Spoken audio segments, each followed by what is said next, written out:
ఆందోళన లేకుండా మీ యొక్క ఆలోచనలు క్రియేటివిటీకి మాత్రమే మార్కులు వస్తాయి. బట్టి ఉన్నట్టు బట్టి రాస్తే రావు. మీ యొక్క ఓన్ కాన్సెప్ట్ మీకు ఓన్ అభిప్రాయాలు, సొంత అభిప్రాయాలు కూడా రాయొచ్చు కాంక్లూజన్లో. సో అలాంటివి రాయాలి. మరి మీకు లైన్ ఇది 24 పేజెస్ బుక్లెట్ ఇస్తున్నారు. ఇంతకుముందు 4 పేజీలు అట్లా ఉండేది.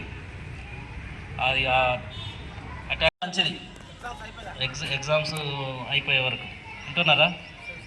సో వాటర్ ఎక్కువ తీసుకోవాలి, ఎండలు తిరగకూడదు.